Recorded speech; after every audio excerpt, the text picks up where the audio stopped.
I went over the bend by Besson Street and the car ran straight into the wall. Oh my goodness. Yeah, the engine was in my chest. The gearbox exploded.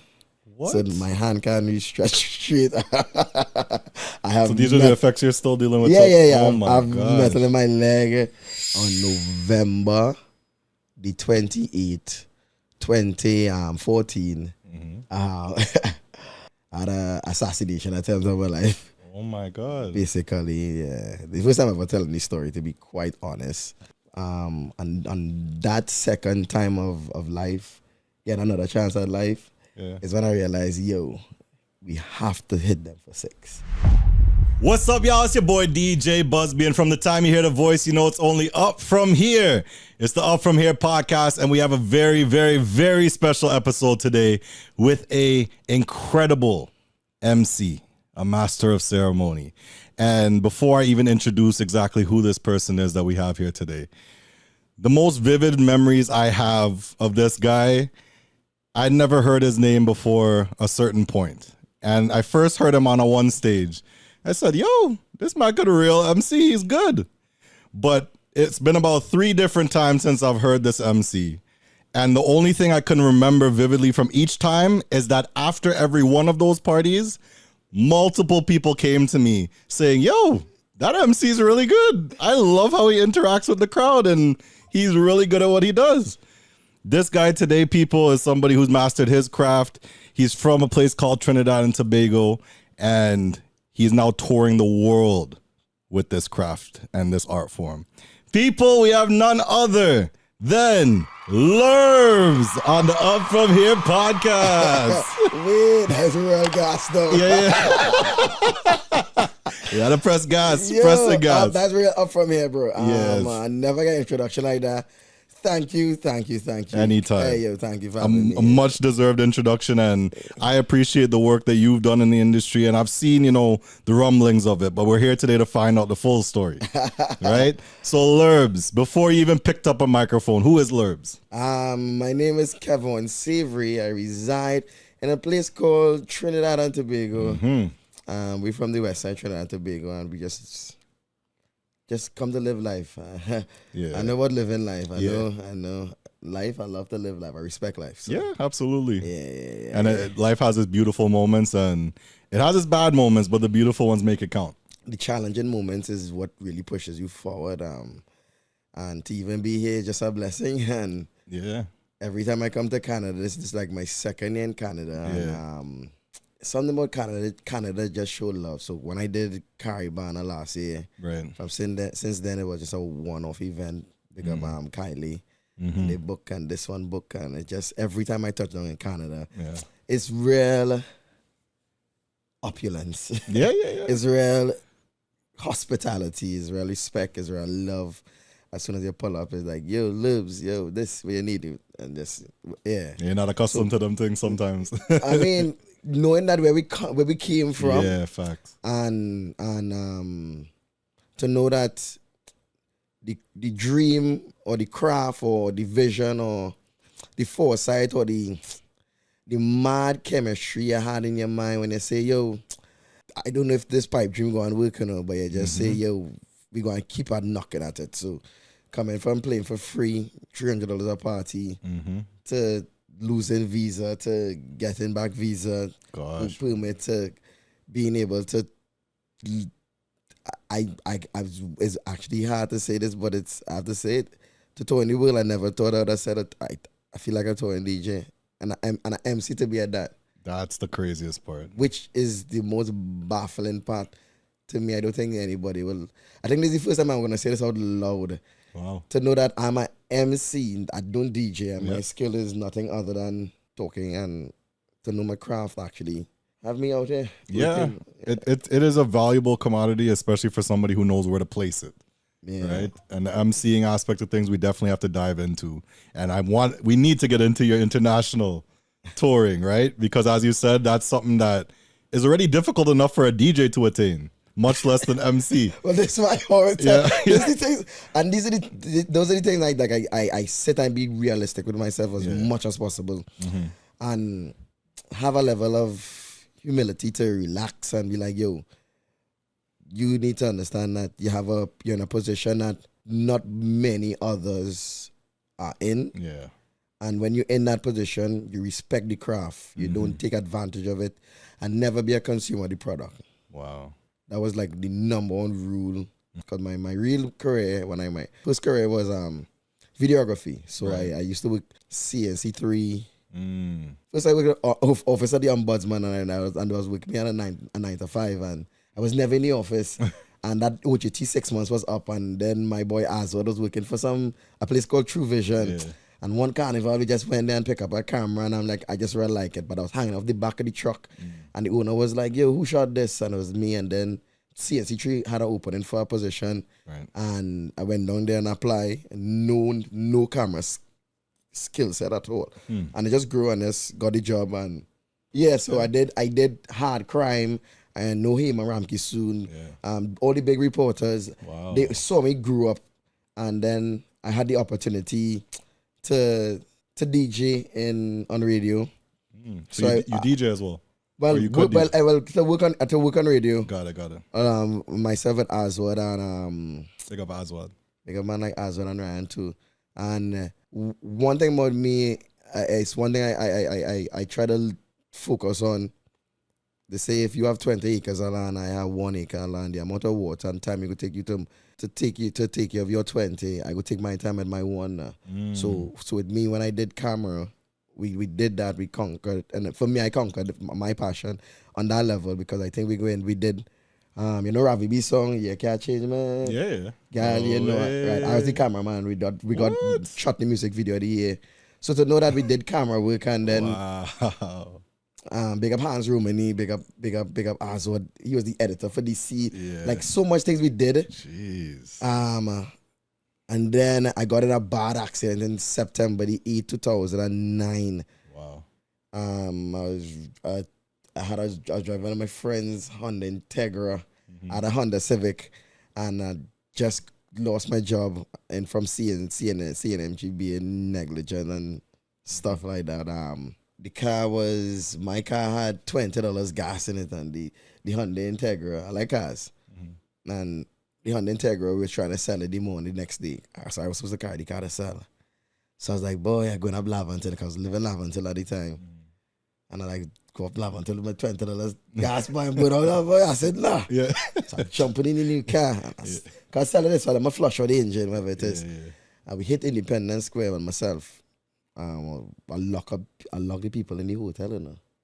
What? Because I said it's going to take 20 minutes. Yeah. Because I was starting a new job. So I was going home quick at 5 o'clock in the morning to get clothes, to come back to open the hotel door, get the guests out, and I'll go and start my new job. Yeah. Boy, never make it home, miss.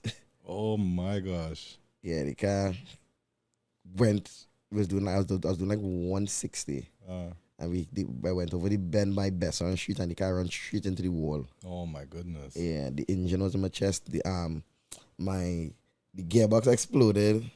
What? So my hand can't really stretch straight.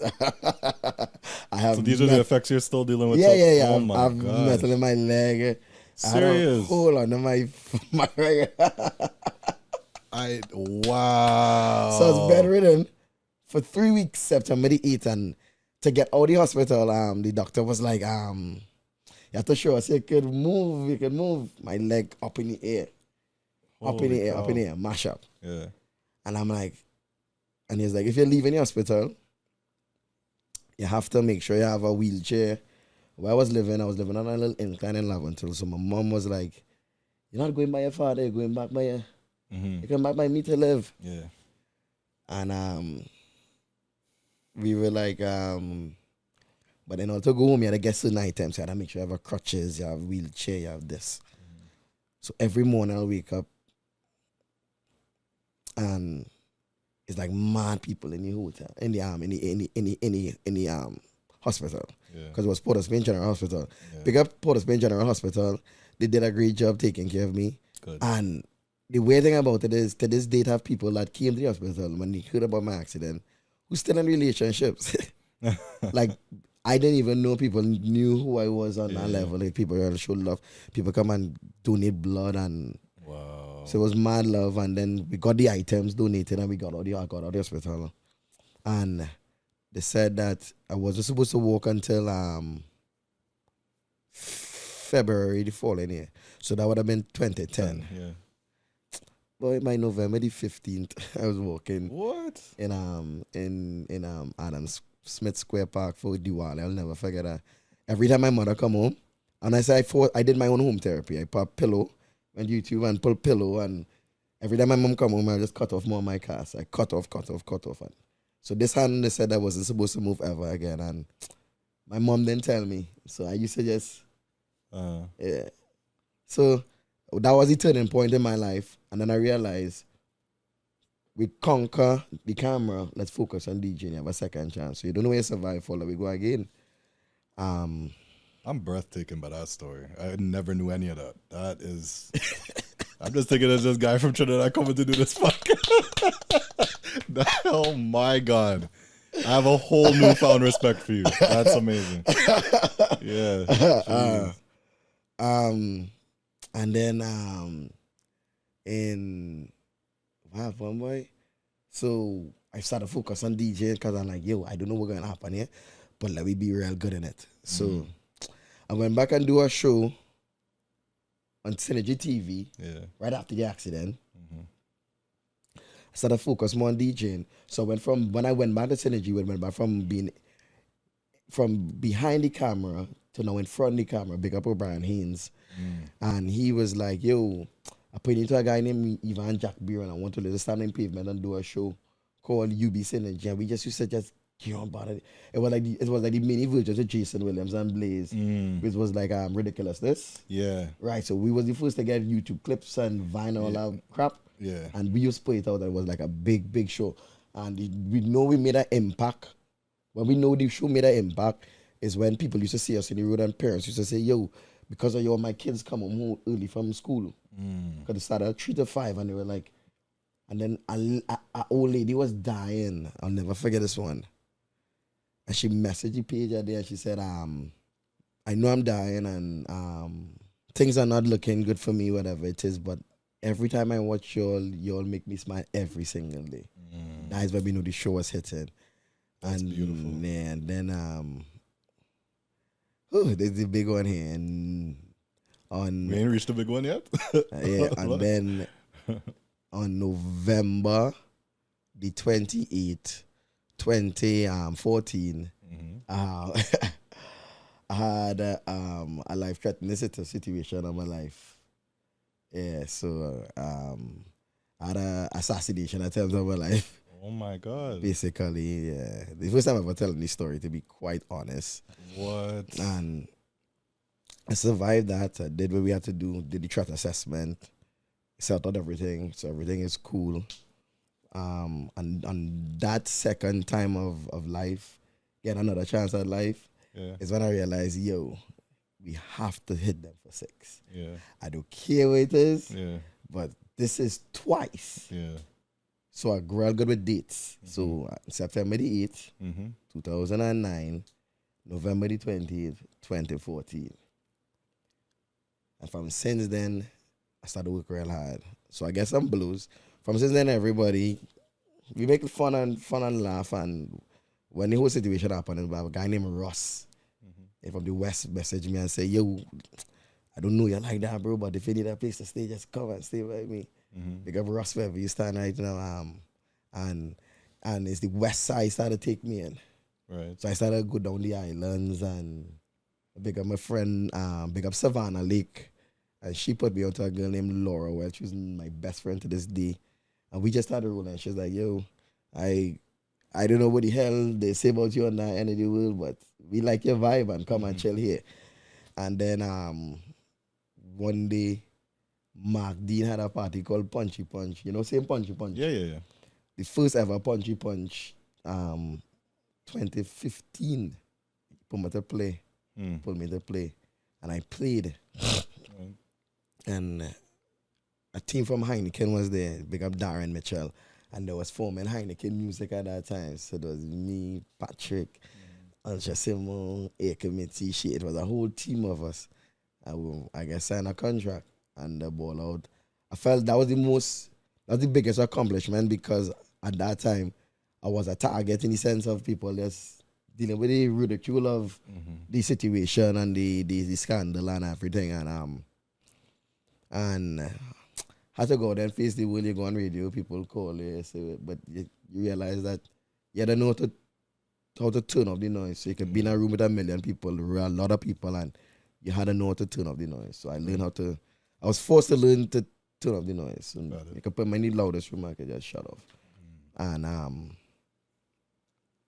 when I turned and told myself to know that if you sit, that's why I love all my sponsors. So if I told myself that if after 1 year my situation took place, a company of Heineken on that level that could come and say, yo, we want him to be a part of it, and to know that, group have a vote, somebody voted and said no, we don't want him, but everybody that person was outvoted mean that I got in. So that means if that brand, I put my 110% now because somebody vote men. So big up Heineken from ever since.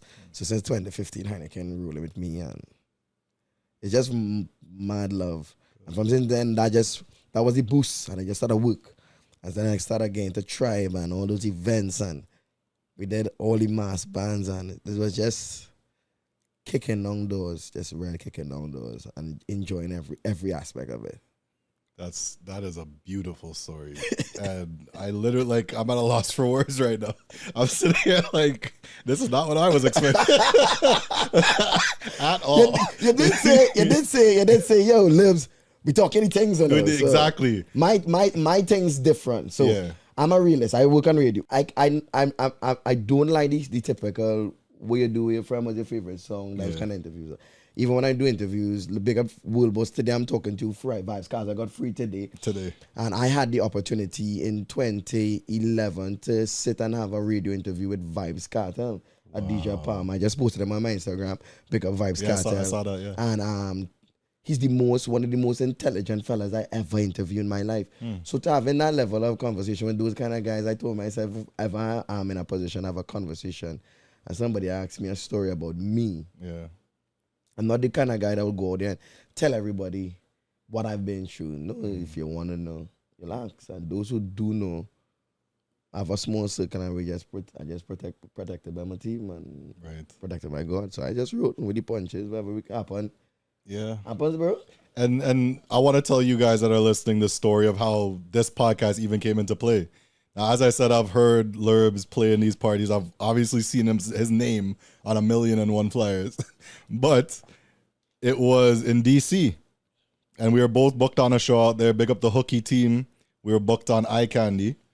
And Lurbz pulled me aside and he said, yo, bro, I really admire and love your podcast that you're doing. I would love to come on there and tell my story. And he explained a very big booking that he got. That, again, was like a dream of his that came true. So he said, I need to tell that story. And we will get into that, right? But, bro, to hear all those stories, like, I am shocked, genuinely shocked. That's something I commend you on, to come out of that and be here today doing this. It's a real beautiful journey. Like, the journey. Yeah. Like, screw the destination. Facts. Sometimes. No, understand what I'm going to say. You see the journey? Because at the end of it all, if you understand life, for somebody that I know the things that I've been through, you see every day you wake up in the morning and being able to inhale and exhale, you blessed, right? So you see the journey to do that is more important than the destination to me, because you have your plan for the future, but you see the journey, you try to enjoy the journey, because you just don't know if that plan might come to life. So but you might do bypass opportunities that come your way to study on a plan that just might never happen. So you see the journey. Boy, I live that journey. I live that journey like a boss. Very powerful perspective, and I love that. This is what the point of the podcast is. Because not everybody's had two almost death experiences. So for you to come out of that again and have these genuine gems to share with people, people will get appreciation out of your story. So now that we're here today, we've heard all of these leading up to what is now your MC journey, I take it, right? Yeah, boy. Picking up that microphone in the first place, right? What influenced you to do that? That's a bet. A bet? Yeah. You win. You won. You definitely won. So big up Peter Fredericks. So somebody asked me the other day, big up a man named Garo Entertainment in Trinidad, a youth man that he does those skits online. So big him out. I'll shout him up. He asked me like, how to do it. Yeah. And I told him that everything in my life, it wasn't done alone. I was blessed to be around some powerful people that let's motivate me. I was never the kind of person that asks for stuff. Yeah. Like, but if you bring me in the room, once my foot in the door is problems. And I enjoy putting my foot in every door and being the underdog to turn every doubt that someone had against me, or even to myself, to be like, you know what? Win, lose or draw, you gotta move forward, Lurbz, and just let we go. So big up Ryan, big up Peter Fredericks, big up Khalid, Daniel, Joseph. So all three of us, me, Aswaad, and Daniel, went to a Sweet 16 party in Center of Excellence, dog. 2006, 2007. Yeah. And we were like, Aswaad was like, bro, let me go on the DJ table. And he was like, nah, well, you know about DJing. And Khalid was the mic man. I'm like, yo, let me talk to the mic. He's like, well, you know about talking. I'm like, dog, I really like to talk. You know what I mean? Yeah. So Aswaad dad is Len Booksy Sharp. Okay. A legendary panelist in Trinidad Tobago, bigger face to pan group. And so Aswaad has a musical, like a little musical wisdom. Yeah. People don't know, but Aswaad is very talented in many different ways.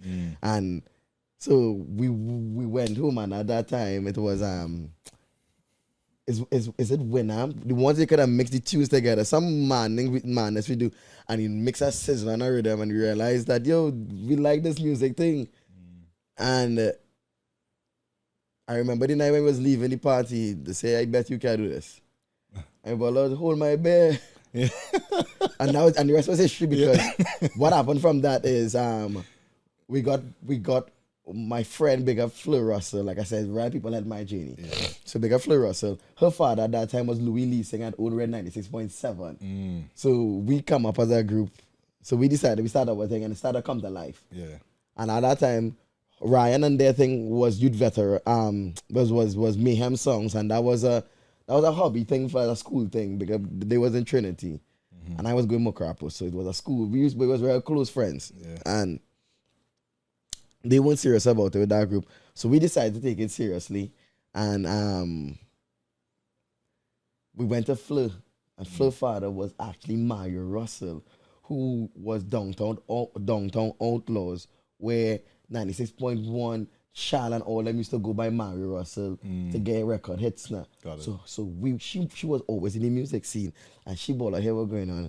I was trying to see if I get you on radio overnight shift. So I ball on Fleur, if you do that for me. I love it for life, girl. You're so excited. Yeah. Shoot off now. Soca Warriors won that year in 2006. Yeah. So we had the interview set up, and Louis Links and said, after the game, we'll come and have the sit-down interview. And we went to the game. And then we went to the interview. And the day of the interview, Aswaad and I went, and Ryan couldn't come. And that had caused a big rift between the team, because we went to the interview, and Louis Leasing sit down, we asking, he's like, so what do you want to do on radio? Who you think you respect? Who you want to be like? And he brought out, Hoppy is the biggest thing at that time, big up Crazy. And I was like, he's like, you think you can be bigger than Hoppy? And I was like, nah. And I was like, knock man, the ball out. He said, boy, Mr. Lee said we gonna be bigger than Hoppy. And I freeze now. And I was like, he's like, what shipping is he talking about? He's like, asshole, boy, you gonna be bigger than them. And so he say, well, it started 3 to 6 in the morning, Friday, Saturday, and Sunday. But what? We had radio bomber class. And the first night we went on radio. Oh no. The first night we went on radio, bro. Shuck. We walked to the security guard and Ryan was coming and the guard bawled out, well, it's only two of you all we were told about this guy can't come. And Ryan bawled out, so wait. Only went to the interview and never tell him about us. And we was like, dog, don't take it like that. We did, and the friendship and damage wrecked real bad. And also then I went on radio and we started working and we started do our little thing and that's how. And then like I said, the rest was history. That's why I went to the accident and thing. Those things happen. Yeah. But it was from us, I bet. Got it. I bet. What a story. Jesus. This guy come full of stories today. This is amazing. Aswaad, big up Aswaad. I had limited interaction with him, but I think it was 2015.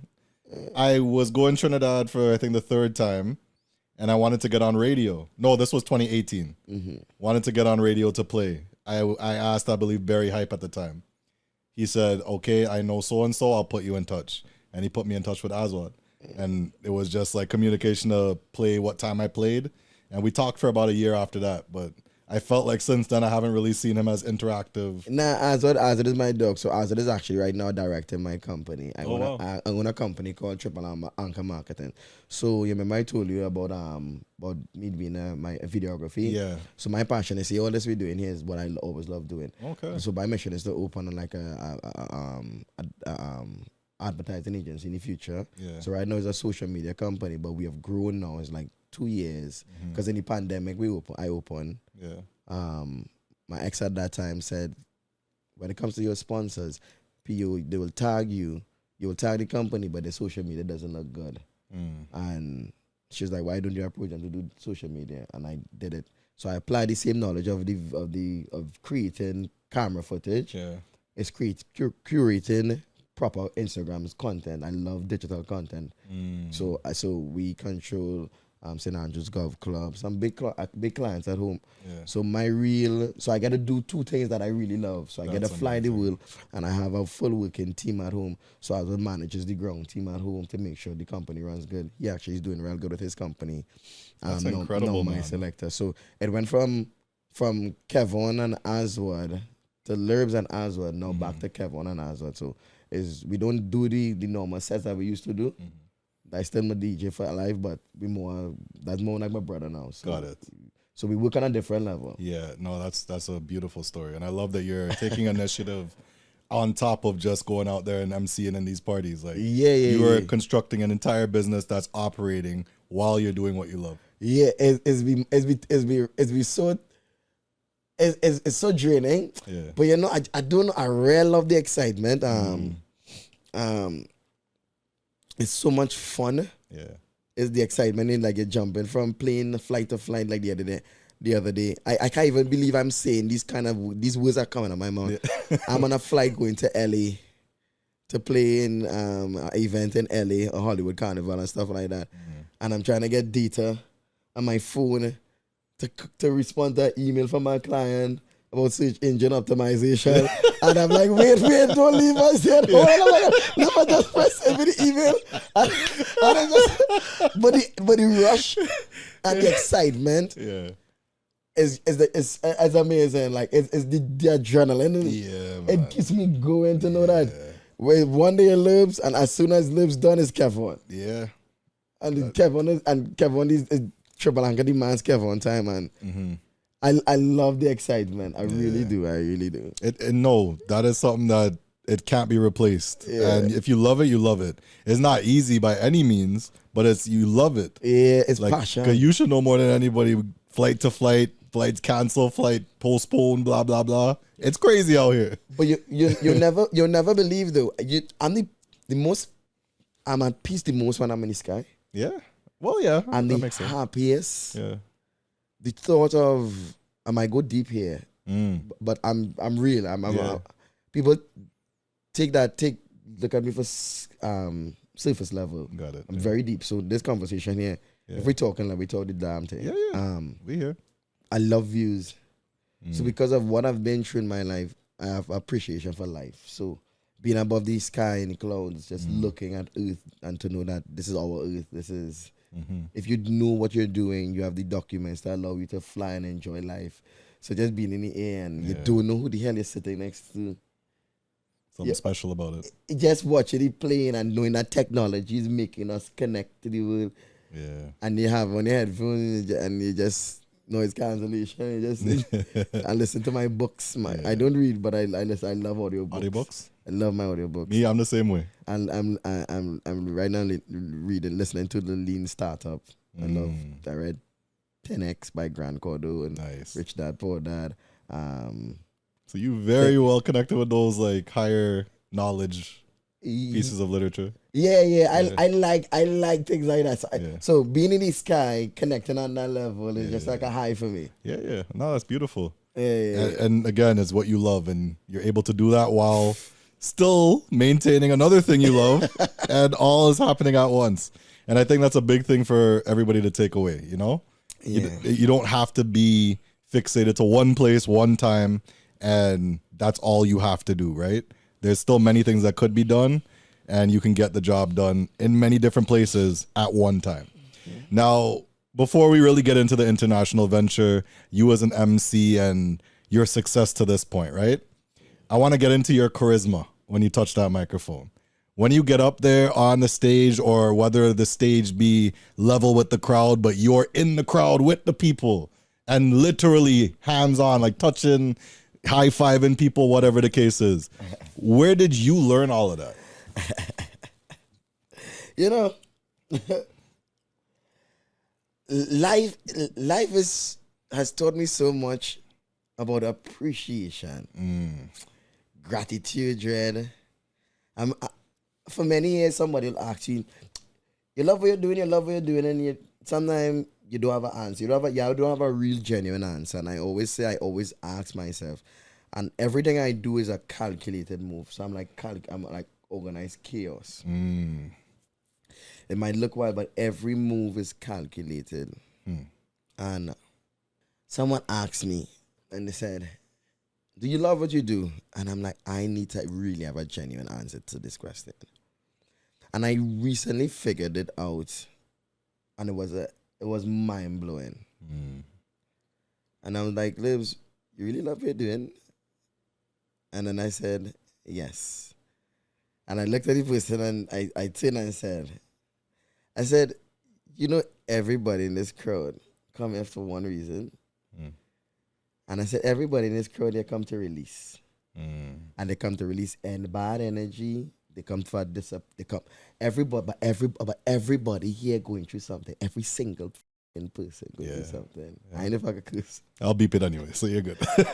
But everybody here going through something. And to know that whether your pandemic, house burned down, family member die, whatever it is, you just lost your job. But you still find the energy to come here because that means you come to escape something. So that means my job is to make sure you forget whatever you've been going through because you come here to have a good time. Whether you pay to come in, when you pay come in here to have a say, hey, I just had shit out there, Dread. So I come here to release. My job is to make sure you forget that problem. So that's when I realized I do love what I do. So knowing that when I tell somebody put their hands in there, and that's where the crowd control come into play. To know that, yo, free yourself. Music real powerful. Like dead ass. It's like it real powerful. And yes, if you know you're off, if you're in the right room, the right sound, the right vibration, the right energy, right connection, the right touch, the right interaction, you just make it forget all. Like these are things that, you know, a lot of people they take that at face value. They take those things for granted, and putting it in that perspective, it will immediately make you want to take your job more seriously. Right. I'm not trying to go into a club to pay my money to stand there and hear a bad DJ with an MC that says, check the bar 20 different ways. So I like interaction. I like the vibe. I like the energy. And I see that in you and a lot of you guys that are top level MCs. Yeah, respect the crowd, Dread. They come to forget. So give them what they paying you for, because you could have an artist there. So just you'll have a real crappy times. You'll have time people watching like we're doing here. But when you go there, Dread, if you make one person there, you win, Dread. Yeah, absolutely. That's a fact. Now, when we're talking MCing, right? And I want to dive into that because I'd had a podcast with Barry Hype. That was an amazing podcast. Y'all go check that out. Literally one of the best MCs we've had in this industry and still do. But the conversation came up about MCs and how these days it seems like there isn't that much of a, not demand for MCs, demand to want to get into MCing. So those that like don't know anything about MCing, to have that moment where they say, okay, maybe I want to be an MC. I don't see as much of that these days than like a DJ where there's a gazillion DJs, right? And I find that's an art that is necessary, especially in this space, but it's something that we need to talk about more, and the business aspect of that, so that people understand what they're getting into. It's not just about going to pick up a microphone and say, again, lines that are generic. It's about the energy, feeling out the crowd, talking to them. But the business component of it, I want to get into a little more about that. You now having toured the world and developed business structures that apply to you MCing. What are things that people should look out for when they're now getting into the international or even just MC space? What are like business things that people should look out for? From the business side of it, know who you're working with. To me, I don't have a manager, and it's because we had people that try to manage me, but people love working with me because of the interactions I have with them and the personal relationships with them. And to me, that holds more value as a business card than a dollar value. Yeah. So my biggest thing, I can't speak on others because I don't have a business structure. I don't send out contracts, which is very bad of me. Yeah. But it's because I so know my clients and my clients know me like. Why we need a contract? Yeah, because we good like that. I know you're not gonna rub me because I give you 110%. So my advice to anybody out there, if you're going out there, invest in yourself and believe in yourself. So it's not about dollar values. Passion is. I ask my staff this one day. I'm like, I had a conversation with everyone and asked them individual phone calls, and I said, which one comes first, passion or money? And they said money, and those who said money, it was like a question, a little trick question, because to me, your passion will fuel money now. So if you know you believe in yourself and you have, and like I say, if you know that person, you're gonna work with, have a great relationship with them. You don't have to worry about money because they will respect you on that level. Because when you go there, you give them 110%, and they know if you give them 110%, all you need to do is demand 110% back. Yep. So I don't know about you not paying me, and if I come and tell you, or you come and say, bro, I have a bad time, get that ready. Yeah. I can't make. I only had this. I only had that. But it's because of a bigger picture, and not because you can't afford this time, mean you can't afford next time. And this is what I love about Canada, is just a level of respect. Right. So make sure anybody down out here, all the upcoming MCs, if you're touching that mic, be passionate about it and make sure you know who you're working for. Make sure you understand your crowd. And when you speak on that mic, know what you're about to say. Because you in control of the crowd. You. The DJs are great, but you are the one that they hear the real voice to connect with. So respect the crowd and I'll just respect you the same, right? This guy, this guy is a gem. I don't know all of this was coming to this. It's amazing. This is amazing. There, we're talking about the MC component and moving the crowd. Talking to them, getting things going. The business aspect of it, piggybacking off that, I would say, when you're starting, and correct me if you think I might be off with it. When you're starting, you have to pay your dues. You have to go play in the mud. You have to get your hands dirty, and you got to just deal with it. If you're new in the business and the business is already saturated with people, you got to go figure some things out. At that point in your career, I would say maybe don't pursue a contract, because if somebody doesn't know who you are, the contract is a bit off-putting. Once you've developed yourself into a name, I would say who you've determined that you work well with doesn't necessarily need a contract unless they show you down the road why you need one.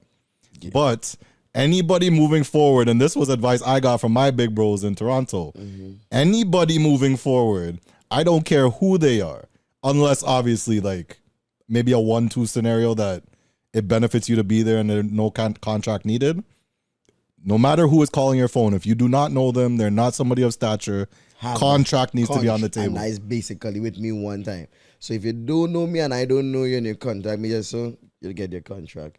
We hand it to you very easily, very easily. But like I said, with me, I was just fortunate enough to grow with the industry.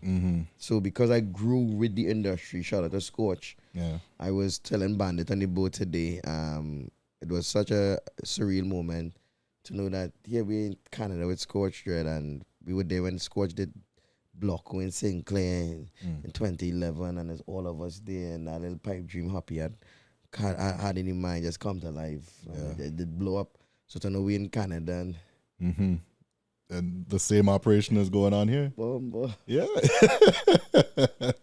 Yeah, I'm telling you, it's mind blowing. Yeah, and you look back to those days, like they were just these little dreams we had as kids. So growing up with the industry, my journey is different from a lot of other people's journey. So like I say, if you don't know the people you're working with, brother man, get your contract and get documented. Make sure you as yourself and deposit. Protect your own self, because even a contract can save you because personality, energy off now. Yeah. So a man can give you a contract but still treat you like dog. Yep. So still, yes, so you ought to know who you're interacting with, because not every money is money to take. So a man can be paying you a certain figure and can treat you like dog. And because you get a contract, that's why you treat you like dog. You ought to be like, nah, I had to trust you. I'm to be treated properly. And until I am, there's nothing. There's no work. Yeah, so there's no work. So you can't even hit me a contract because me even dealing with taking your energy off. So like I said, just know who you're working with, right?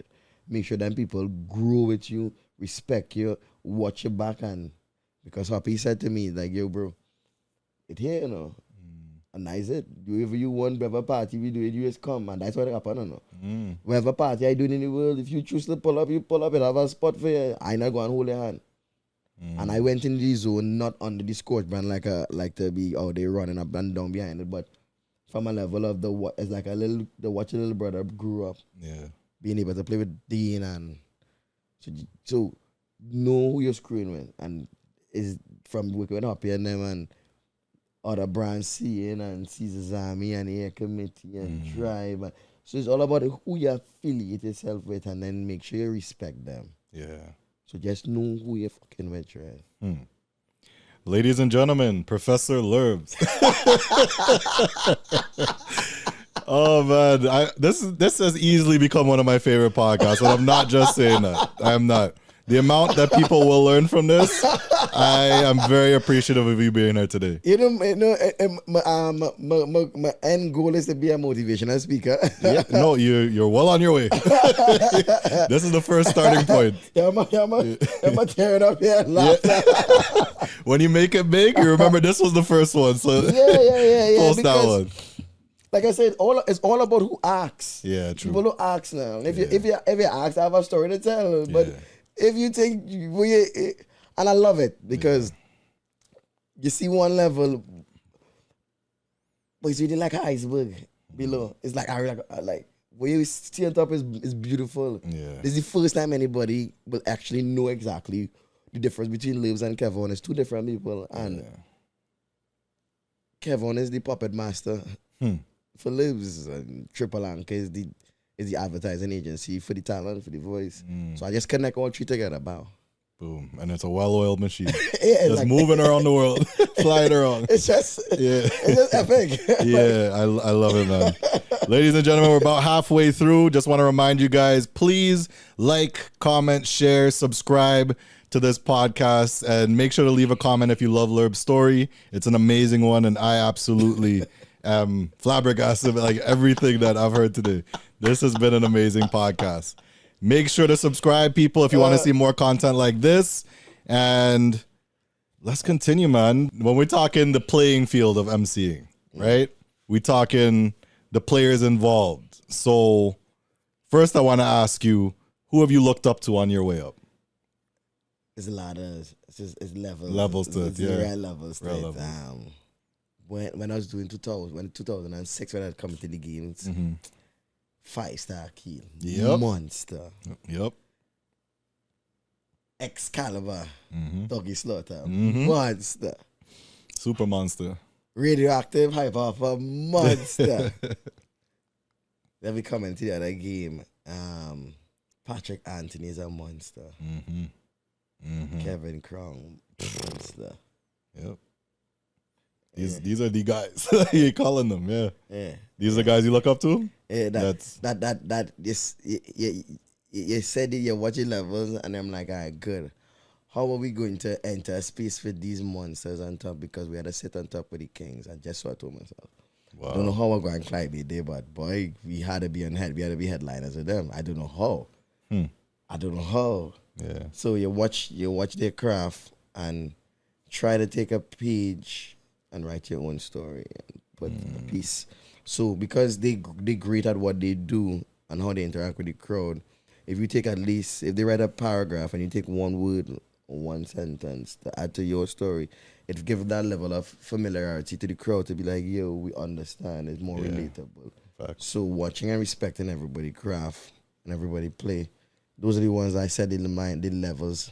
And then we went on to another level right now. This is where we're going the international level. So it's level. So welcome to level 3 for me. Walshy Fires a man. Mad. He gave me real love and respect. Big up the Dean.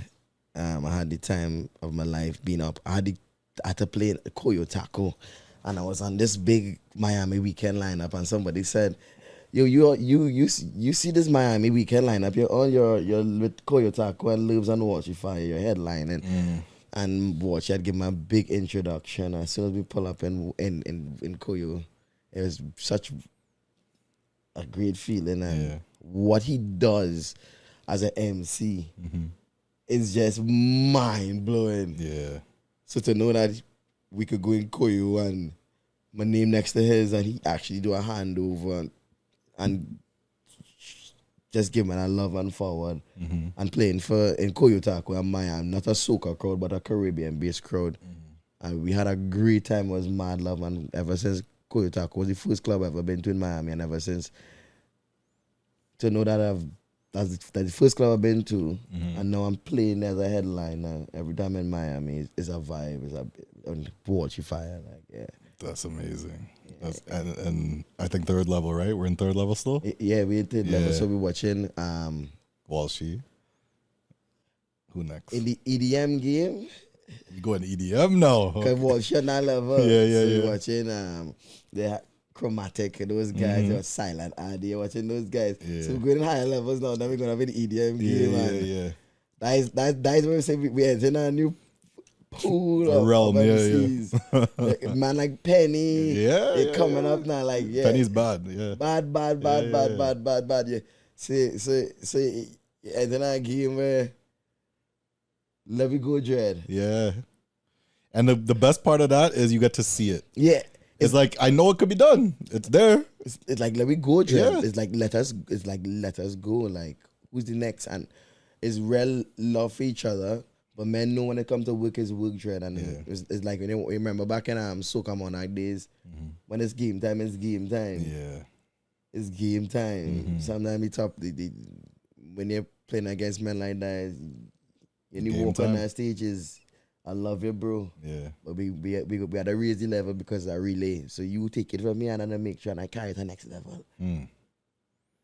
Because I can't come and drop the level after you because you don't raise it up. Yeah. So it's just like game time now. And your boys and them like, yeah, we're on the same team. It's like a real, like championship. Because like I said, you in control of the crowd. Yeah. I love the perspectives you give and just how you relate it to like the everyday thing, you know? It's how you watch life. I have a kind of, I stand in a crowd full of people and you don't see faces, you just see energy. Yeah. You watch you smiling, you watch you laughing, you watch you grumpy, you watch you vex with a man. Yeah, facts. Who a fight. You feel it out first. Who horny, who you know kind of madness. And you're like, how out of all the music, on the earth, how we connect to have a song for each person in here. So when you walk in the party, you walk through the crowd, and I stay very quiet. Right. Just watch. I call it doing homework. Just watch. So this is like your prep before you even get up on stage. Yeah, just walk through the crowd. Just walk. Somebody hear you out, you realize who in the party and see who there, who left, who right. And then when you get on stage, you just see energy levels now. Yeah. Like you see the faces up close, but you see energy levels now. So who, when you walk through, was them who, right? How you gonna make that level go up? Right. That crew was looking sour. How we going on? I want to get into your mind with that whole process, right? That was your prep. You observe the ambiance, see what's going on, and kind of position yourself. How am I going to now take on the baton, right? When you've now gotten up there, have you ever had, or do you still have any moments, or have you ever had any moments where you get butterflies? Every day I go on mic, I'm nervous. Every single time. And somebody asked me that recently, and I'm like, every single time. And it's supposed to be like that because at the end of it all, you in control of the crowd, and it's like walking a tightrope. Yeah. And you're good at your craft, you know. But one thing can go wrong, and I can tell you experience. When we get to that Tomorrowland conversation, I'll tell you exactly what it is. One thing could go wrong, Dread. And then that's it? Yeah, so I get nervous every single time. And by the time we say the 2 words, but it don't take long. Yeah. So like a 10-second nervousness. Yeah. And then by the verse and chorus, and by the time I see the energy of the crowd and look up, we go on. Look at that. I feel the same way. There's times where like I look out there, and especially when you're in new territory, because when you're home, you're comfortable. It's like, I know how to do this. It's home court. But when you get outside and then you're like, oh, I wonder if I'll be well received here, or if I play how I play here, I'm not too sure, or MC a certain way. But because, there's times where there's some people, depending on what setting you're in, all right, no more talking. We just want to hear the music or stuff like that. It depends on what setting you're in. But usually, like you said, the first verse and chorus, everything shakes off after that. Yeah, because you feel the energy. You're in it now. That 90 portals of energy. Yeah. So if you understand energy, you don't really have to do too much. You're reading the energy. Yeah. So in terms of the technical aspect of what we're talking about, like literally the board, knowing the levels on the mic, are you familiar with that aspect of things as well? Well, yeah, because when I go to an event, I don't like monitors. I don't like to hear myself on the monitor. Got it. I want to hear the crowd. Yeah. I want to hear myself through the crowd. I try to always develop a good relationship with engineers as soon as I reach the event to let them know, turn my volume down, give me mids, and I'm not the kind of MC to stand behind sets. I'm not a fan of it unless I have no choice. But I like to go in front of the crowd. So because I believe in energy so much, it's like this. So few DJs I have a instant click with one time. Where who's Lord Hype and Selector Kerry. Yeah. Those 2 DJs, when I'm on the set with those guys, they don't look at me and I don't look at them. I don't know what they're playing, but we go. Serious? I don't know what the hell they're playing. Not one shit. Yeah.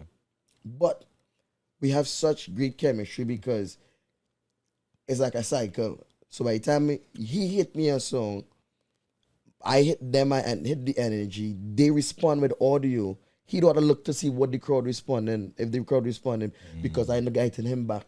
So it's like a cycle. So by the time he hit me, I hit them, they hit back to me, and I go back to him, and he pull the next song. So I do pull feeder. So I tell engineers, I'm not in front, I'm in front, and leave my levels up. Right. So by the time, because I know their style of how quick they mix, I by one beat, I don't know where they're going. Yeah. So we have great chemistry so I test myself on that level to try to conquer a situation without knowing what the DJ coming with. And then I enjoy playing with a lot of different DJs because every DJ have a different signature, different style. Yeah. So being versatile and is what I like doing. So who would you say is your one of your favorites to work with, or Lord Hype? Lord Hype? Y'all, what was it? Farmhouse? Trinidad, the boat ride? No, doubles and bubbles. Doubles and bubbles. Y'all ripped up that boat ride. Y'all did an amazing job. He just give me a kind of monster energy that I don't understand. Man. Like the man is and to be honest, y'all don't even understand how it's an honor to work with a man of his stature. Yeah. Like I said, Radioactive. I listen to Radioactive on 45 Shootout in St. John's. And it's Lord Hype and them fellas. Yeah. And Happy Ballin'. Low. I ain't talking. If I play big tune, y'all just give a forward. And they just belting tune like. And he's a mad whiz too, because being on the road with him, like when we fly to different countries, he has two people ever see like that. Like sick like that.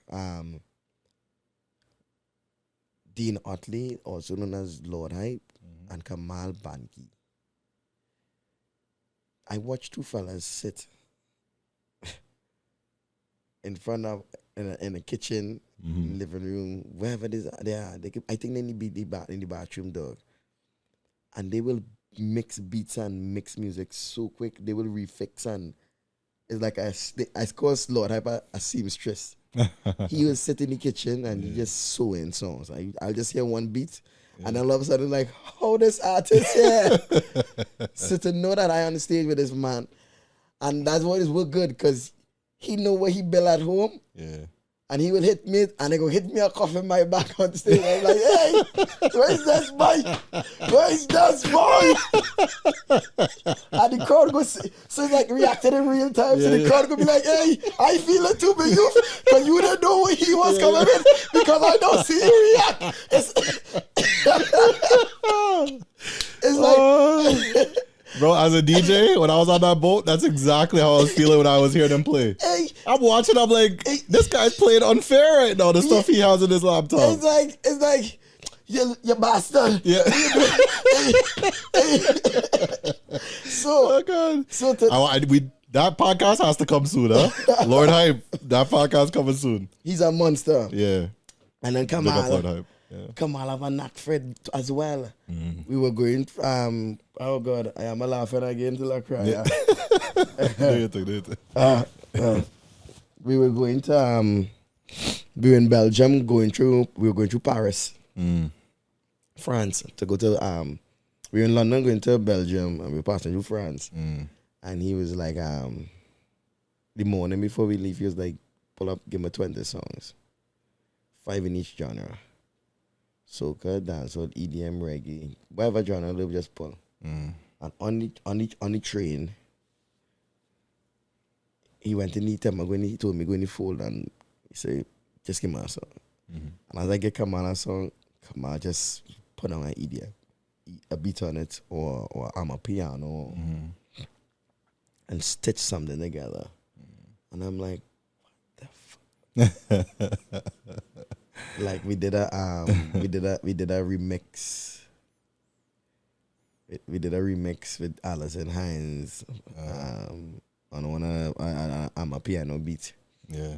And what we want to do now is like produce music. So we go and produce music. Like that's the real mission, to start putting music out there, putting regular music out there. Yeah. To go on real tour and stuff like that. Wait, now we go to the Tomorrowland conversation. That's next. That's the end. We have to save that for the end. Well, all this in that category. Okay, so this, people, is probably the biggest story and the one that had me most excited for this conversation. Now, in context, because a lot of these listeners, is here to see Lurbz, but the base listeners that, well, they tune in to hear the story, right? The base listeners that know, I guess, the podcast or who I am and what I do. When it comes to Tsunami, right? When I first thought of Tsunami, and all of this is tying in, I first thought of Tsunami, my friend sent me this video about this cool party. I don't even know what part of the world it is. Looking at this video now, it's like drone footage through a big field with a huge $1 million stage. And it could have been anywhere from 100 to 200,000 people out there in the crowd. And when I saw it, I was completely mind blown. I had never seen anything like this. So I look and I see the name. I said, what's the name called of this event? Because I need to look it up. I see the name is called Tomorrowland. Right? So since the inception of Tsunami, that has always been my vision. When I saw Tomorrowland, I said to myself, nah, Tsunami has to reach this level one day. And that's 100,000 people, water trucks all over the place, blah, blah, blah, blah, blah. So again, I met Lurbz in DC. We actually had a conversation in Eye Candy, and he was telling me, bro, I'd like to be on the podcast. I just got booked for a big show. It was probably my dream show. I said, what show is that? He said, bro, I got booked on Tomorrowland. I said, what? I know what you talking about. That is crazy, the fact that you got booked on that. We need to hear this story because people need to have appreciation for what you did there. So like I said, everything in my life is calculated, and my story, if it has to be told, I approach you, I was like, you know what, something like this needs to be done properly, and it has to be said in a way that, with no interruptions with somebody on a level that will understand. Yeah. So when you told me you understand what Tomorrowland is, it made it way easier for me to have this conversation with you. And I was more excited because this is picture you're being selected to play for your favorite football side. Or you get draft pick for the NBA for pro. Yeah.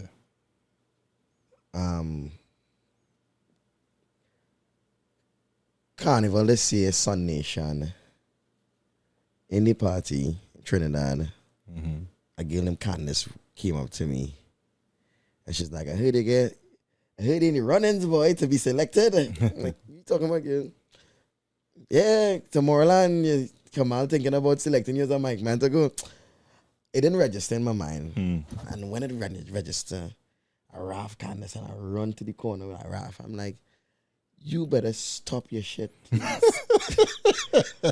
As a man, there's a heart palpitation. So don't play them games, girl. She like, yes. Yeah. You remember when you repost Kamal on Instagram? Because when he posted, he was playing for Tomorrowland. Yeah. I was mind blown.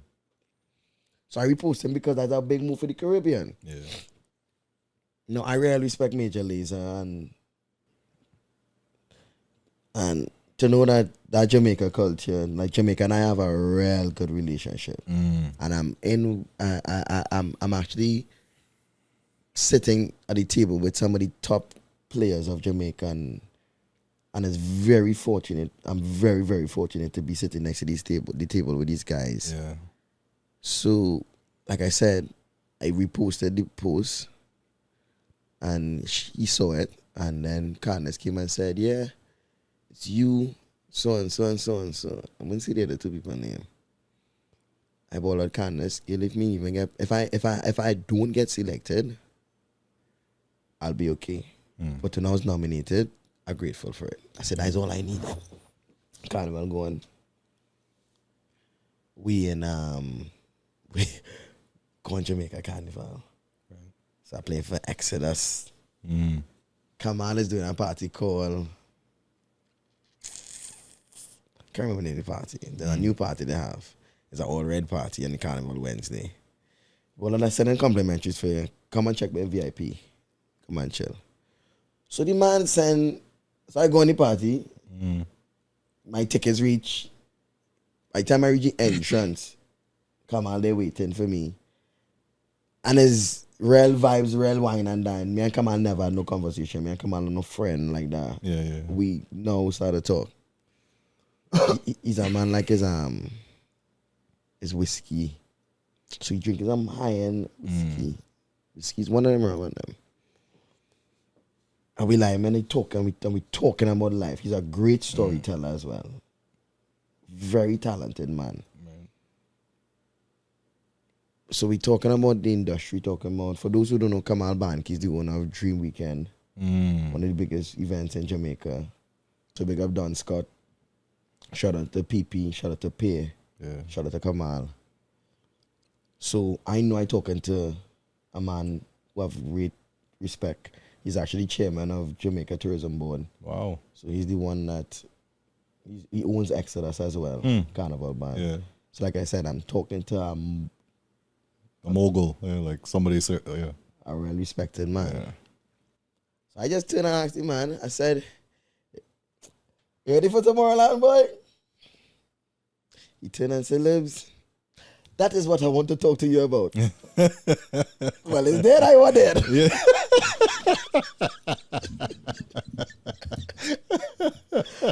Yeah, the heart palpitation started, huh? and I had to keep my composure. Yeah. I never wanted to jump over a fence so far in my life. Yeah. I wanted to jump. But I had to play it cool. So I'm like, psh, all right, bro, just let me know. I played it cool. Yeah. Paul Lurbz was dead inside. So, you see, after Jamaica Carnival, we'll have a conversation. Let's talk more. Jamaica Carnival came, gone, and then we hop on the phone and he was like, "Lurbz, I got to play in Tomorrowland. I played in Tomorrowland last year, and I didn't have an MC. And this year, I want to choose you to be my MC, to move with me, to more than Tomorrowland, like build music." He's a part of you ever heard about Major Lazer and Friends in Jamaica? Yeah. He's a part of some big things, and so I know this man telling me these things, and I'm like, hey, we have an opportunity here to build music and be the next, like, Major Lazer level vibe. And for Soca. For the culture. Yeah. And that's the biggest thing about it. Yeah. So, I bought out Kamal. It could be an honor because he say, well, the first event is Tomorrowland. So, imagine you're going to work with a guy and your first booking with this guy is in Tomorrowland. So he said, we'll stay in contact. Yeah. I'll send you a letter, a formal letter. Yeah. And we'll move forward. At that time, things going great. Shout out to my sponsor, B Mobile. B Mobile heard the story. And from a 1-year contract, they bought up, we're going to do 3 years. We're locking you in one time. Jeez, man. And so I started talking music conversation with him. So I was like, what we doing when we go there? He's like, what? I was like, there's not jokey Tomorrowland. Jump, come on, you know, you tell me we're going. Like, we need to build music. We're going to start to work together with.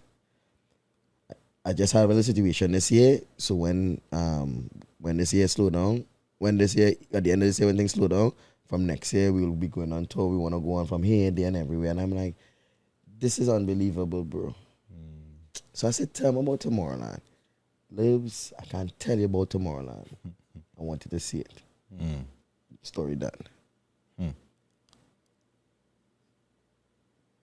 We reach London, no? London now. We going across to Belgium. To what? Galchester? We're going across to Belgium. Oh, okay. Galchester? Hold on for Galchester. Yeah. Oh, okay. Uh-oh. Yeah. So we reach to Belgium. I'm in my hotel, and as soon as we reach the hotel, as soon as we come off the train, and we reach the hotel, we get picked up by a guy named Reen, and Reen is the manager for a DJ named Nina Black. She's a huge EDM. She's a common EDM DJ, but doing real big. She's playing in Tomorrowland Dreamville party. So we going straight to Dreamville. Bro, I swear to God, if it had like 60 black people in there out of 38,000 people. I swear. Being lying to you. I swear. Yeah. Don't be walking in back there. And as soon as you walk in, they put a band on my hand, and on this band it has Kevin Savory, Tomorrowland on it. And I'm like, yo, you are fucking me right now. You're fucking me right now. This is Tomorrowland and my name, what they say. That's wild, man. That does his dream come true. People have like basketball players or Messi or whoever it is on your wall, whoever it is. Bro, in 2016, I had to play with David Solano in an event called Life in Color. Okay. They brought Steve Aoki to Trinidad, and And I knew from that I played Davis Underwater, that Trinidad MC. And from since then I knew that's what I wanted to be. Like, you see what we're doing here now is exactly what I wanted to be. Nice, man. So, as I never try to brand myself as a certain mic man, I wanted to create my own path, and I enjoy creating my own path. To know that without, she said I enjoy my self validation. There's no disrespect to nobody else, but I need to believe in me before anybody could believe in me. Absolutely. So with me, I was like, you know what, I need to get there to know that I'm there. I had to do it and be different, and how to be different, I had to find that out. So, and there's no traffic when it's your own path. so to know I stand and there's 5 black people, Yeah. 50 black people, so much. Yeah. It's 2 we in the back, in VIP. Yeah. We in the backstage. We backstage of Dreamville, Tomorrowland, and we on stage with some of the biggest artists, and they just juggling music, and you watching the crowd go ape shit. And this is just the area where the campers come. So when you come to Tomorrowland, that's just the camp crew. Yeah. So all who camping, that the pre-party. So Tomorrowland we were playing it Friday, and we were there the Thursday. And as soon as we come to the airport, we're going to shoot the Dreamville, and 38,000 people just now going crazy. Like when I say crazy, crazy. And I'm like, Reen, Kamal, what the fuck? And Kamal said, I told you, I can't tell you about it. You had experienced this. I said, if you think you're impressed now, you ain't seen nothing yet. Wow. So we walk out the party done. Well, we left, going home, and I going in the hotel. And I'm still laying in my bed. I'm laying in my bed in such disbelief because I'm like, Lord, pinch me now. What the hell am I doing in Belgium with a Tomorrowland wristband with your name on it? I will never throw this away. Yeah. The next day come, we playing Friday. Yeah. So love the trip in and out. We're going Friday, play Friday. We're going to from Friday, Saturday morning, we're going on to Manchester, aka Galchester. From Galchester, we're going to Brixton, London one time. So you say we're going fast, we're moving quick. Say, let me go. Wake up the morning. I calling this man, and this man answering the phone. I was like, wait, what? So he's staying in one hotel, but my hotel like 5 minutes away from his hotel. Yeah. But he's not answering his phone. We know call time is pick up for 2 o'clock at the hotel. 11 o'clock, come on, can't get up. I'm like, what? Not knowing. When he finally gets up, he get up like 12 o'clock is because he, the time difference knocked him out. So he slept late. So I'm like, boom. I was like, thank God. I was like, one scare. So I reach across to the hotel to pick us up. And we can pick up in Sprinter, and like Tomorrowland, they treat the artists. Every artist is one. Like, you're a VIP, so you are around the biggest DJ. So we need Sprinter, and there's a huge Brazilian DJ who's playing main stage named Bruno, and him and I, we all got good. And I'm like, this is unreal. Yeah. Driving into Tomorrowland. Tomorrowland, it's the size of the Queen's Park Savannah. Imagine taking the botanical gardens and putting it in the Queen's Park Savannah. Wow. It's the venue, when it's humongous. So when we reach up to the venue, when we pull up to the artist entrance, we all came out. And we had to go in the artist entrance. Then they have another band for you with your name on it. And they have a gift for you as you enter. A card, and then like you're going to eat the artist area. And they said in the artist area, you have everything you want at your fingertip. When I say everything, everything. You have Michelin star chef. You are with the biggest DJs. You are with every DJ you think that could play that's playing in Tomorrowland. We are all there. So we got something to drink. We got something to eat. Right. And we head to the stage to pick us up on our golf cart, and they escort us straight to the stage. When we walk in the venue, there's a sea of people, huh? I can imagine. It's the most mind-blowing thing ever. And like I said, I walk into this place, and it's this, you get escorted. Like I said, I'm like, this can't be real. Like, what is going on? Like, I don't understand what is going on here, but I'm going with the flow. Yeah.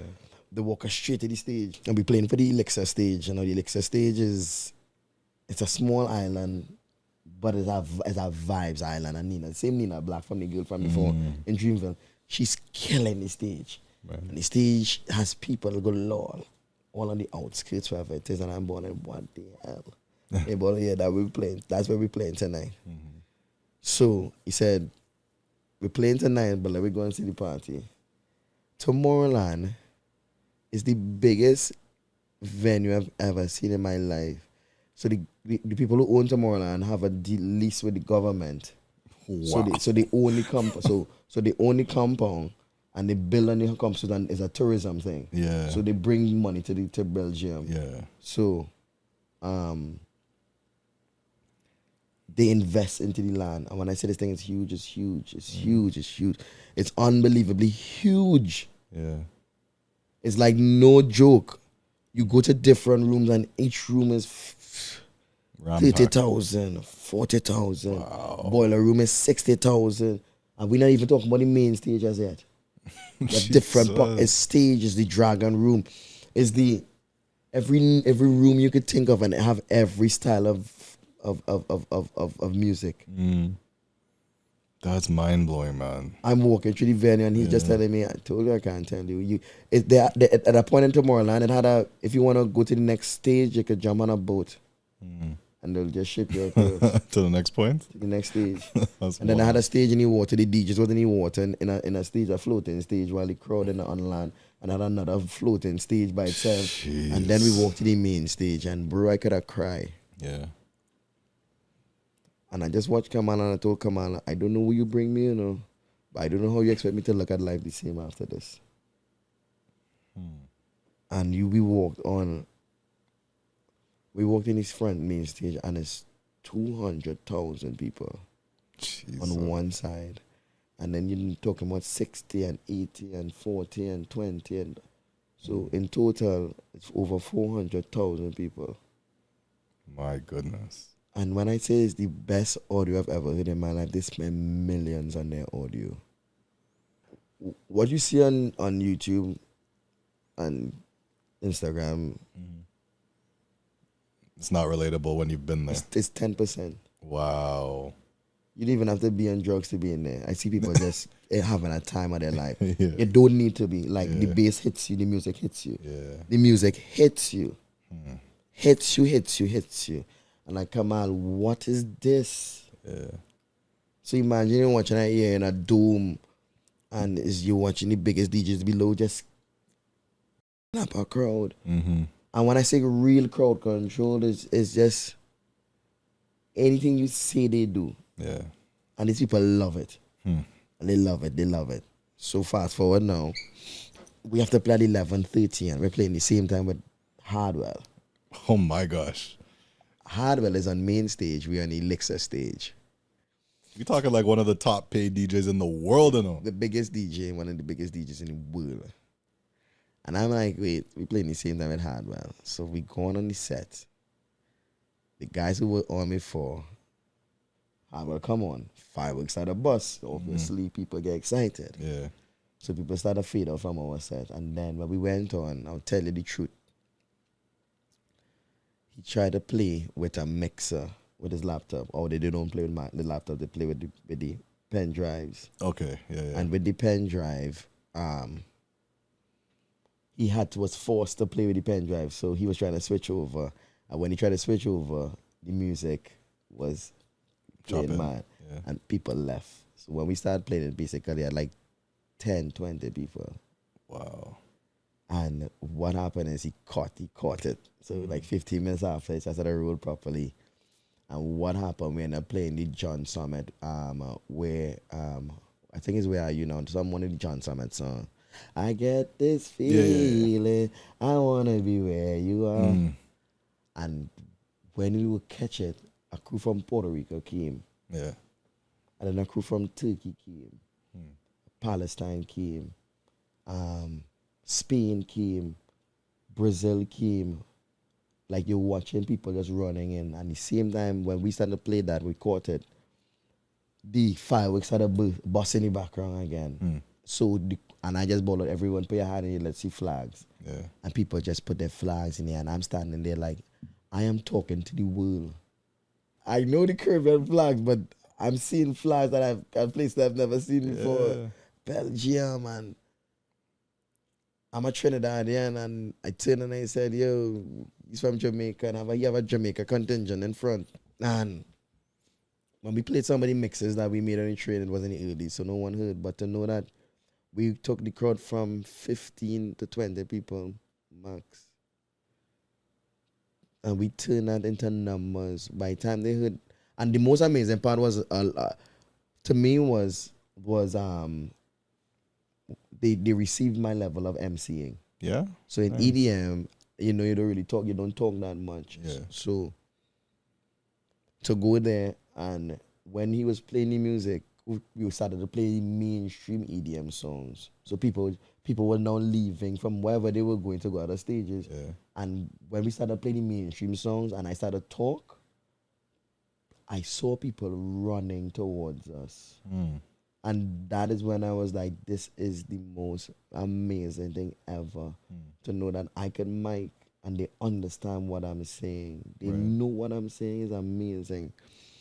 And guy said you have 2 more songs, and the place is filled in front with people. And the stage manager is just recording everything. So we came up the set, and as soon as we came up, we said, you're watching people from India. I said, because I said I'm from Trinidad Tobago and he's from Jamaica. It's like, you know Brian Lara? And I'm like, yeah, I actually know Brian Lara. Big up Brian Lara. Yeah, what let's sell them a good friend. Brian is a seed, oh good. But like I said, I'm grateful. I'm happy to know that I'm connected to a lot of good people. Yeah, man.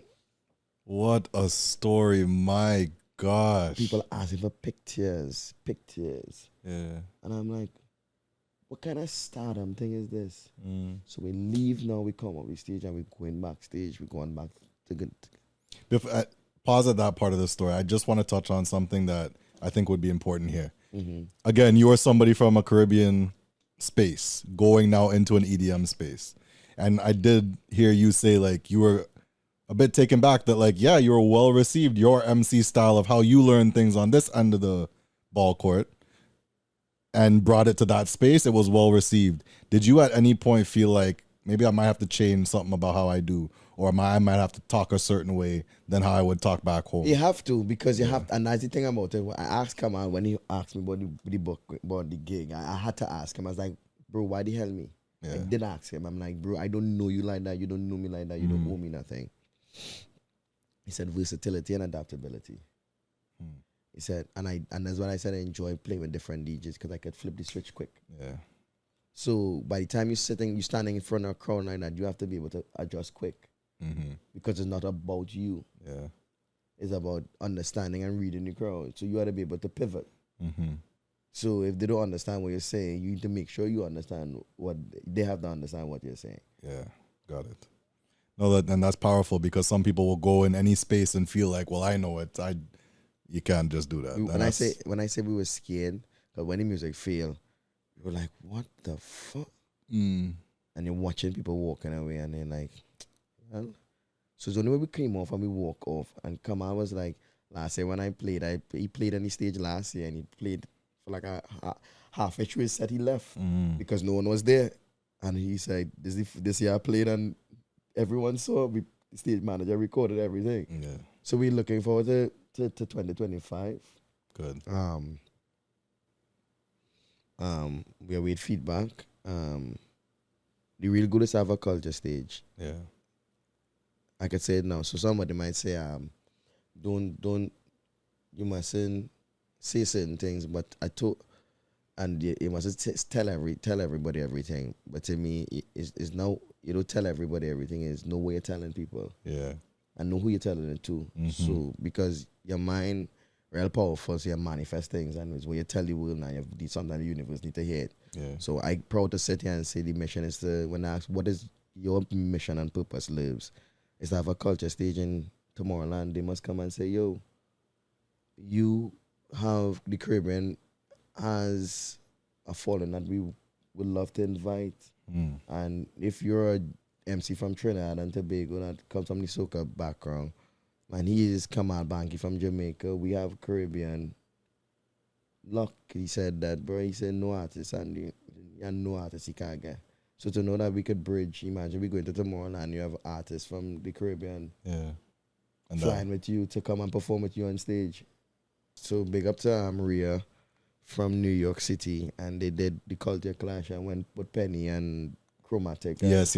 And Kevin and Kevin and those guys do is showing. We want to be able to showcase that, but we can't. But we can't. We be talented to, about now what the cult is about. Yeah. So the real goal is to, like I said, speaking it into existence, to be able to be, for somebody out there to understand that when we say we start this journey, we start a journey as a movement to open new doors, because it's bigger than just you and I.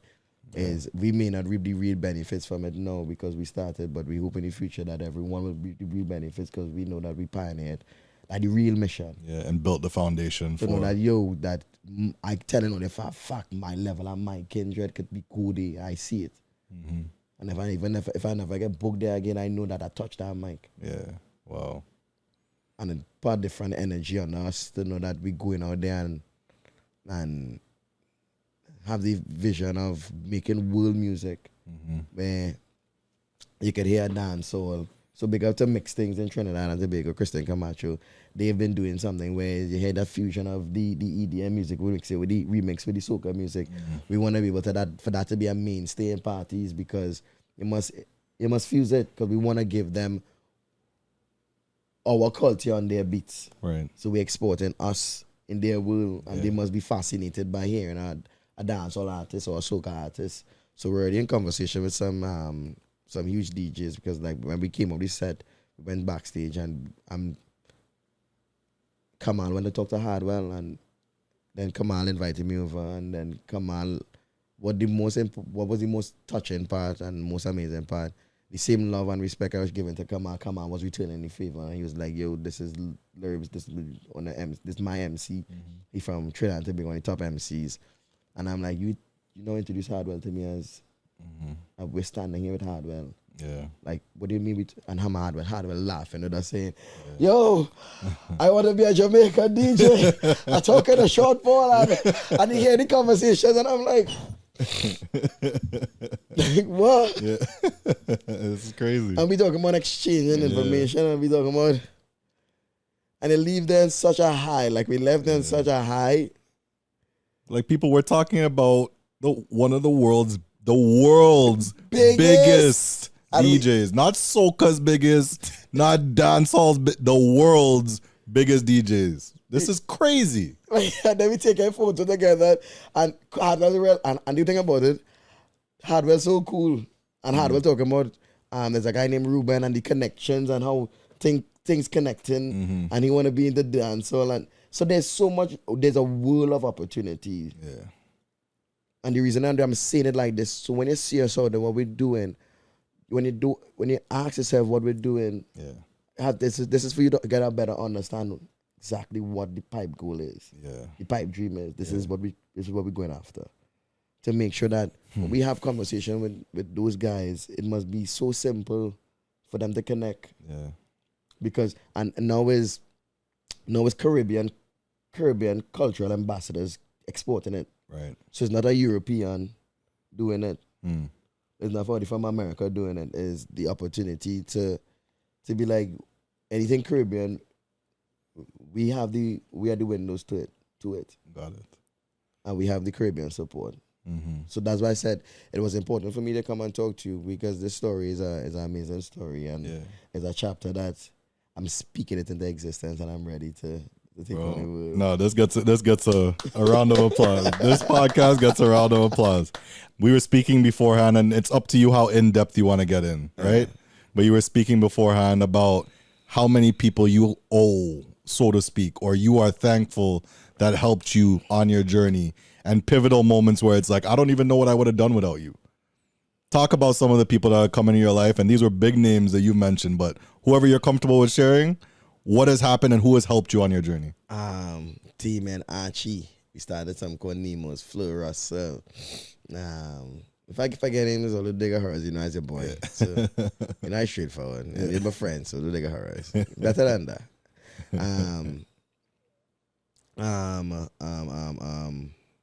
My mom and my dad, they're my biggest cheerleaders. Nice, man. My wife. Yeah. That's beautiful. That's my best friend. That's my dog. My homie. Yeah. Big up yourself, girl.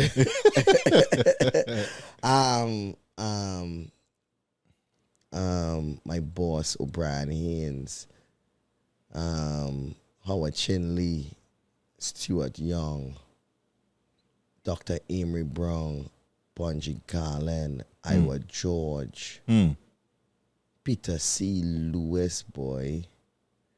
Jeez. Samson Nantan. That's news reporters. Joel Morris. My gosh. Signal to Noise. Slam 100.5. Aswaad. My brother, my sister, my nephew.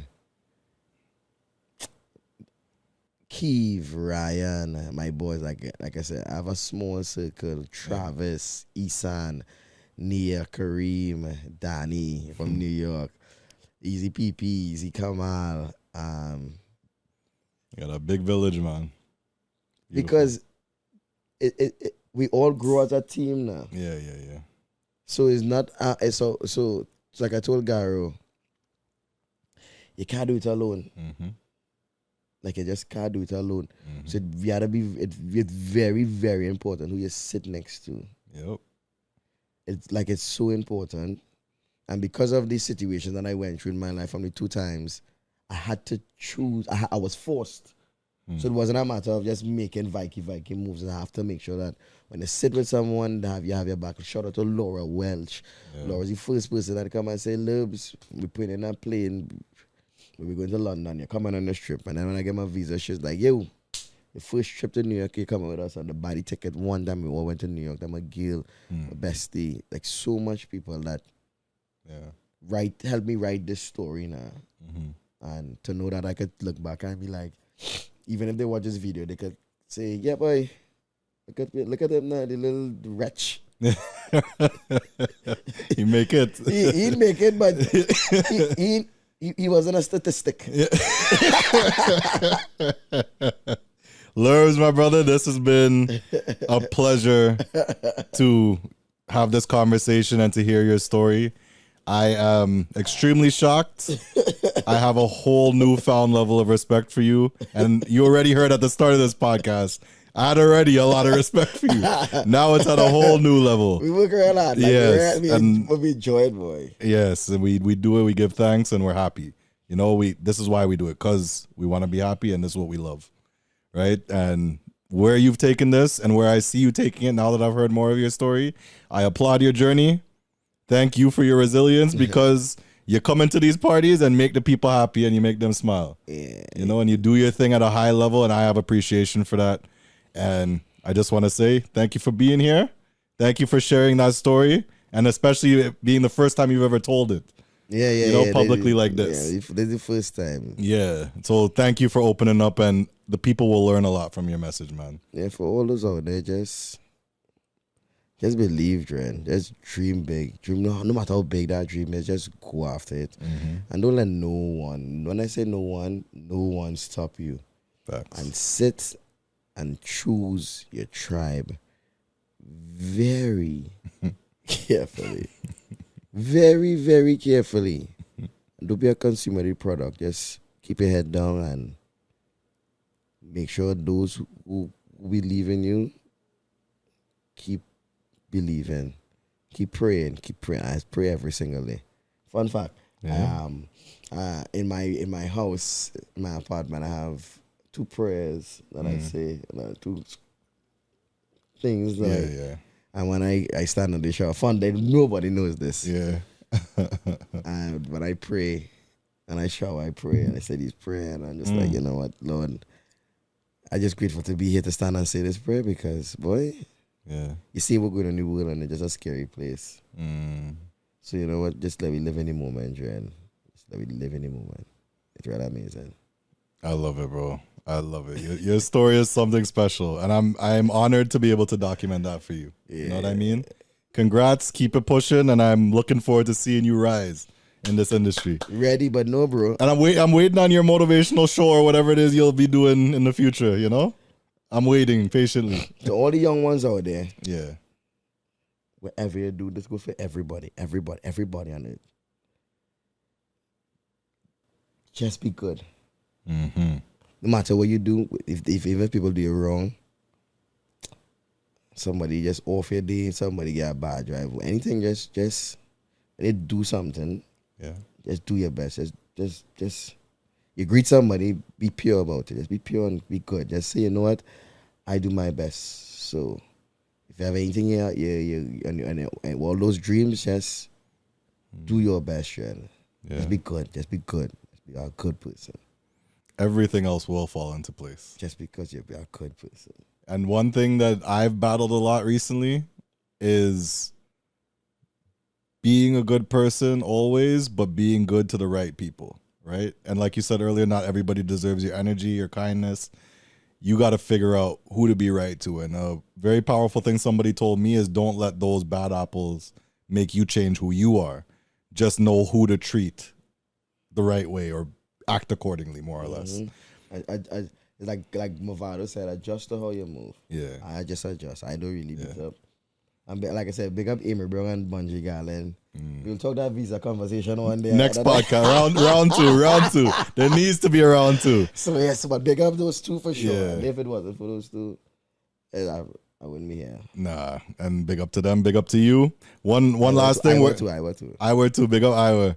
We just did a podcast. Yeah, as you know, we just did a podcast. I look forward to that. Georgie. Yeah. Yours will be coming out after his own, so everybody make sure and go listen to the Iowa George podcast. George. And that's the thing about George. George, like I said, George is a great storyteller. Yeah. How George went with that whole situation, George and I just got good. And sorry, he told me what the industry. And even talking to Bungie about the come up. To know that we could sit here as entertainers and live in this lifestyle.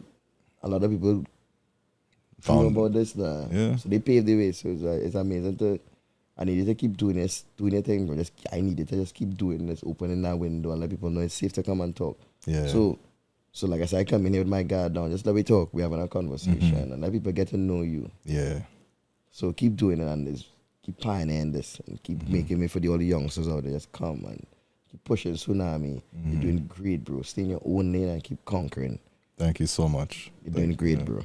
That means a lot. Where can they find you, man, on socials? Follow me on Instagram, Lurbz INTL. Lurbz, and that's L. As you will see on the screen, I'll put it right there. But LURBZ and Lurbz the acronym.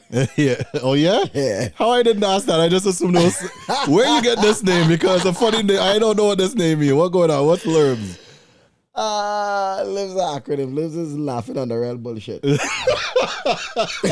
With a Z? I will change the S to Z. Oh, got it. Yeah, so, okay, yeah. So yeah, laughing on the real bullshit.